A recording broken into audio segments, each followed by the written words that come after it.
নির্যাতনকারী, নির্যাতিত ছাত্রছাত্রী, এই দুইটা শব্দের ইংরেজি প্রতিশব্দ কি? বর্তমান সময়ের সাথে খুবই প্রাসঙ্গিক, আমাদের জানতে হবে।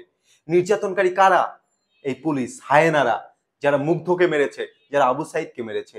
নির্যাতিত ছাত্রছাত্রী, এই যে আমার ছোট ভাই বোনেরা, আমরা আমরা আমার যাদের উপর নির্যাতন করা হয়েছে, আবু সাইদ, মুগ্ধ, তারা হলো নির্যাতিত ছাত্রছাত্রী।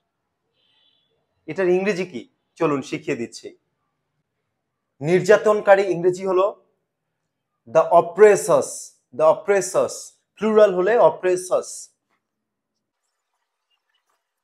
নির্যাতিত ছাত্রছাত্রী, এটার ইংরেজি কি? লিখে দিচ্ছি, আগে বলে দেই, দ্য অপ্রেসড স্টুডেন্টস।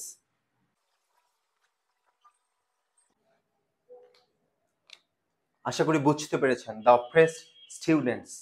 ছাত্রছাত্রী জায়গায় যদি আপনি পিপলও দিতে পারেন, জনগণ, দ্য অপ্রেসড পিপল। একটা এক্সাম্পল দেই,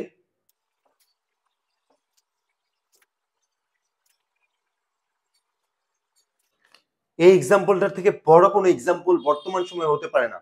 দ্য অপ্রেজার্স, নির্যাতনকারীরা, আর অপ্রেজিং, নির্যাতন করছে, দ্য অপ্রেসড স্টুডেন্টস, নির্যাতিত ছাত্রছাত্রীদের। আশা করি সবাই বুঝতে পেরেছেন। Keep following.